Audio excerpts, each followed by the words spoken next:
Congratulations, you're going to the United States. Okay. 4 مايو 2024 اليوم الذي ينتظره ملايين من الناس من مختلف بقاع العالم، لا سيما في عالمنا العربي. قلق وتوتر وانتظار، مشاعر مختلطة تسيطر على كثير من الأفراد. الحلم الأمريكي ينادي، الكل يريد الذهاب لبلاد العم سام.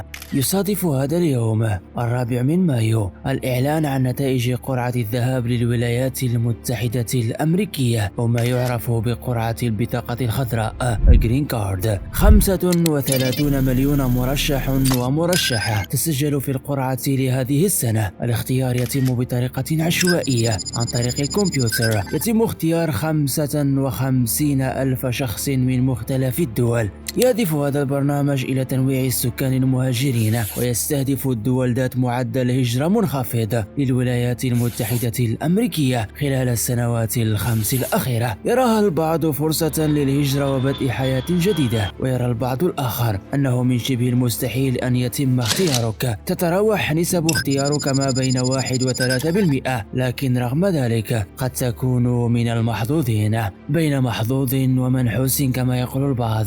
هناك عشرات القصص. هناك من تقدم للقرعة 12 مرة ولم يحالفه الحظ، وهناك من تسجل لمرة واحدة فوجد اسمه في اللائحة النهائية. قد يفعل الإنسان المستحيل من أجل الذهاب، وفي الأخير لا يتم اختياره، وتجد شخصا آخر كان يسلي نفسه فقط يتم المناداة عليه. إن كان حلمك الذهاب فأتمنى لك التوفيق، وإن لم يكن مكتوبا لك الذهاب فالأمر لا يستحق أن تحزن من أجله. أقدار الله كلها خير، وإن أوجعتك أراكم في فيديو قادم بإذن الله. الله المعين.